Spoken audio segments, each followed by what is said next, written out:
Welcome to the Bold Artist Podcast Summer Sessions. We're talking about hot topics of the season. And today, Charla and I might have to fight. Might be a little debating happening. Might have a little debate. Tell me what you think about artists' signatures and where and how they should sign their work. This is a big question artists are always asking is, how do they develop their signature and where and how big to present their signature? Yeah, it seems like a simple topic. Like, what do you even have to talk about here? But as soon as we brought it up and we're like doing a little pre-show discussion, we're like, there's going to be some debate in here. I know. The way that it happened was I said, Charla, are we going to even agree with what we talk about on the podcast? Because I'm of the mind that an artist should sign their work boldly and proudly. And Charla's like, how big? And I said, well, not tiny and hidden in these mysterious little nooks and crannies of the painting. I mean, you gotta own this piece and say, I painted it with pride. That's my mindset. You gotta not ruin it with a giant bright red signature across your beautiful masterpiece. This is where I come in. Tucked in the lower right-hand corner, in a good size to claim it, I don't think we'll ruin it. Maybe the red, I don't know. It depends what color the painting is. Well, I think Bob Ross kind of made that famous, right? Where he was big Ross red signature in his landscapes. But when and a lot of people wanted to be like that, I think, and it kind of started a trend. But I think we need to look at why that worked for him. His name and his personality was really what people loved way more than his work. Mm-hmm. And I think even he talked about his work was very repetitive and maybe even a little boring. I don't know. But his fame was about his message that he gave while he was painting and in who he was. And so his name and his signature is what sells his work. And it's still so valuable today. Mm-hmm. And repeating that is not going to be the key to selling your artwork, just making a bright red signature on the front. And I think the example that really brings what I'm trying to say home is if you look at an abstract piece, like something that's really calm, really serene, an abstract piece, and it's this beautiful piece that you put on your wall and it just sets the tone to your room. And if in that piece, and there's a lot of big white, maybe negative space, you have a big signature across it, it's going to be a very sharp focal point on that painting that's going to bring your eyes straight to the signature. And it will become the focal point of the painting. And in my estimation, and I believe that there's some expertise here, that would ruin the painting. So that's an extreme example. You don't want your signature to be the focal point of your painting. You do want it to be there and you want it to be visible. However, I sign the back of my paintings. I stopped signing the front of my paintings altogether. And see, that would make me sad if I got one of your originals and I didn't have your name on the front. Just saying. Yeah. I love to know whose art is on my wall. I love to see their signature. And I think that might be maybe how different people perceive the artist or being the artist, because I'm actually pretty passionate about the signature. I've worked with a lot of artists who are too shy to sign their name, or they think it's a sign of pride, or they think exactly what you said, it will be too much of a distraction. Mm-hmm. And I do think that there is an art to learning how and where to place it, and particularly depending on the style that you're painting, finding a signature that works with your style to not be that distraction. But I also am pretty passionate. I want artists to own it and show it that they are the artist of that piece and not hide it. And I know too many who are, like you said, putting them on the back or putting them in these really tiny places that I'm like, did you paint that? And they're like, yeah, there's my microscopic dot that I put there. And I'm like, own this thing. At the same I time, agree. At the same time, you have to be tactful about it. One thing I learned from one of our guests in season 1, Adam Meikle, he scratches he came up with a neat symbol. It's kind of like his signature, and it's Adam Meikle's signature, but it's not like his whole name written out. And he scratches it into the first layer of the painting, and then he kind of paints around it and it becomes just this really cool painted in signature. I love that idea. I think it's really original to him. And I think as artists, we can definitely use our creativity to figure out how to sign our work in a way that suits us, but also that there's not shame. I think that we've carried like this shame of signing our work and a shame of developing our signature because we're like, oh, like I need to stay humble, or I don't want to draw attention to myself, or it's the other way around where it's like you said, too big of a distraction. They're like claiming too much, not letting prideful, not letting the piece speak anymore. So there's balance to be had there. But I agree. But I remember when I was developing my signature, I probably like drew it and wrote it out hundreds of times, like to figure out my M of like how I was gonna do my M. I have a certain signature that I would like sign checks with if checks were still a thing. but my painting signature is totally different.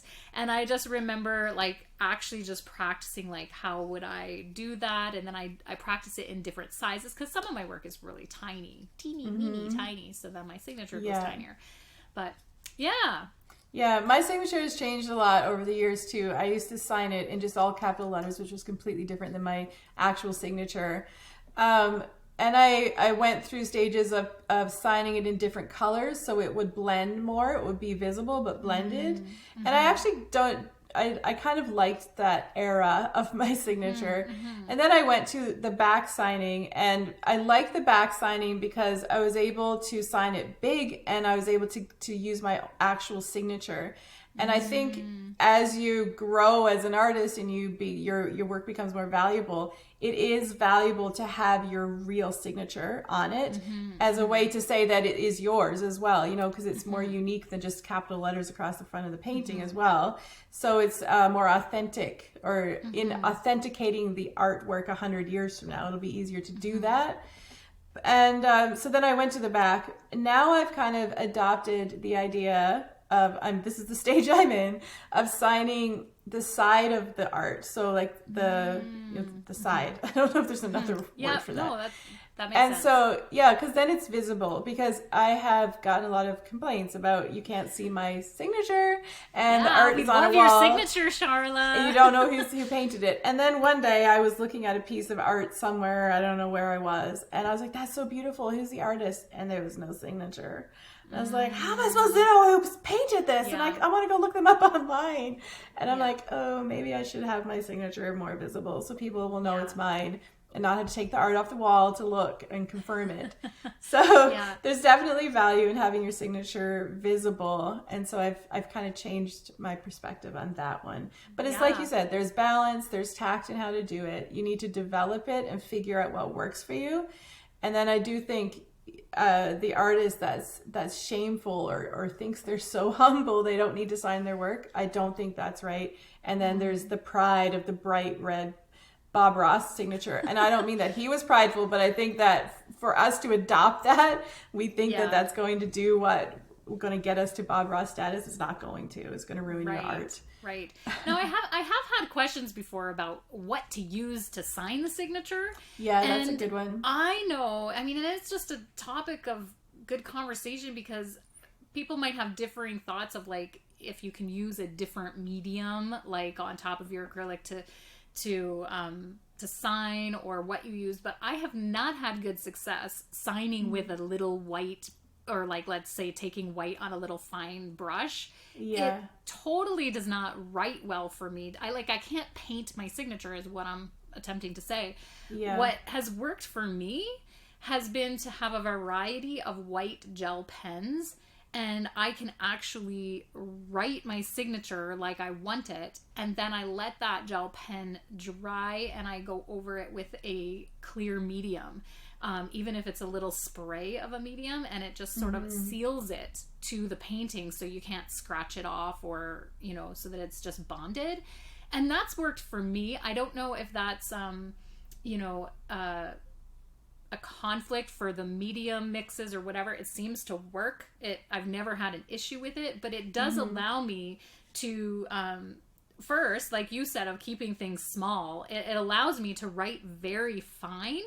And yet you can also write big if it's fine. So it blends in kind of nicely if it's, you know, I can kind of do my thing. That's what I'm demonstrating. And then, you know, scribble it away there. And then I don't have to worry about the size so much when it's so fine. But when I was using paintbrushes to do this, it got clumsy, and sometimes I was having to like paint over my signature because I didn't like how it looked, or I made it crooked or something.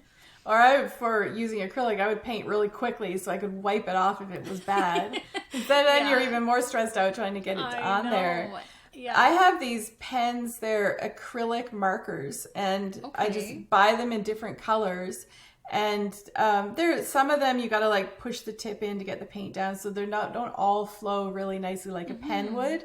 But for acrylic anyways, you can get quite a variety in pens, and it's always good to have different colors around. My opinion is to have different colors, so that if you have a low-key painting, a dark painting, you're not putting a white pen over it, or vice versa. So you have variety to put your signature so it doesn't ruin the composition.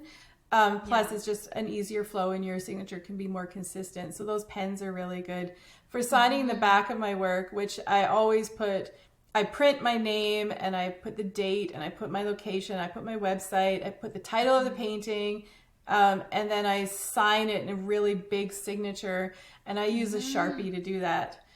Because it's permanent and nothing can happen to it, and it's definitely no more toxic than acrylic paint. So I sign the back of my work with a Sharpie, and my work is always really thick, so I have no worries about it ever showing through whatever reasons that might happen. And it's a canvas painting. So those are some of the ways that I sign my work. Yeah. Well, it's been really fun to talk to you about signing our work as artists. I think in conclusion of today's summer session, it would be to definitely sign your work, and to do it with balance and thought, so that you're not distracting in the painting, but that you're also being proud and owning it and doing it boldly in your way. So you always want to be able to authenticate your work. This is your work. This is your life work. You want to be able to authenticate it in the future. This is not about being prideful. It's about owning it and being able to authenticate it in the future. So it's really, really important to have a signature on there somewhere, even if it's just on the back. That's something more than a polka dot. Something more than a microscopic little initial. Thank you so much for joining us on the Bold Artist Podcast Summer Sessions. We are happy that you're here. You can find us on boldschool.com, and that's where you can jump onto our newsletters to get all of the latest that's happening in Bold School and our online community, and even what's happening with the podcast. Get on that newsletter. It's very important to stay in touch that way. And then on Instagram, you can find us at Bold School Inc. Until next time, keep creating.